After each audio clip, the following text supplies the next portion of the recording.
Wananchi hawa wa Arusha kwa miaka mingi wamekuwa wakisikia sana ahadi. Tutafanya hiki, tutafanya hiki.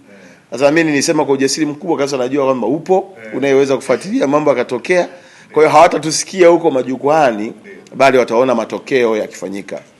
Mheshimiwa Mkuu wa Mkoa, ajenda ya barabara ni ajenda ya wananchi wa mkoa wa Arusha na ni ajenda ya muda mrefu. Na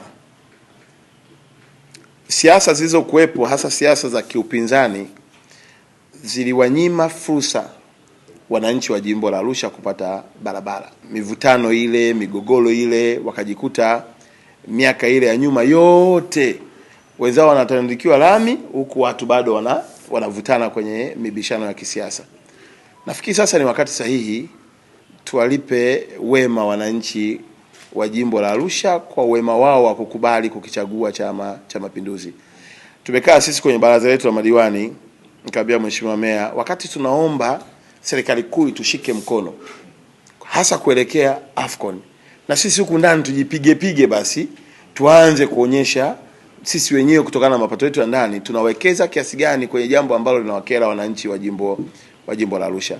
Kwa tayari tumefanya reallocation, tumepata kama bilioni 3, lakini tunataka tupandishe angalau zifike bilioni 8 ili ziwezeshe kuchangia kwenye ule mpango wa TAMISEMI wa kujenga zile barabara karibia kilomita 14, afu ziwezeshe kwenye mpango wa TANROADS wa kujenga barabara ambazo kutoka hapa Kilombero kwenda mpaka kule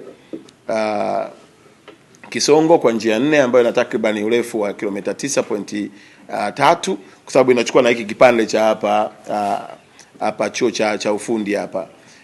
Lakini pia tunao barabara inayopita kwenda kwa Mlombo, inaenda moja kwa moja mpaka Bondeni City pale kwenye roundabout ya kutupeleka stendi, na yenyewe iko chini ya TANROADS. Na nafahamu ya kwamba ziko kilomita zaidi ya 70 ambayo tayari zimeshasainiwa mkataba ya kutoka kule kwa Mlombo inayozunguka kwenda mpaka Orojoro kule chuo chetu, inarudi kuja kutokea huku Fan Retreat, ambayo itasaidia hata wananchi walioko upande wa pili huku wa Mshono wanazunguka na ile barabara, ni kama bypass nyingine ya kuwaleta katikati ya mji au kuwapeleka kwenda kwenye maeneo ya viwanja.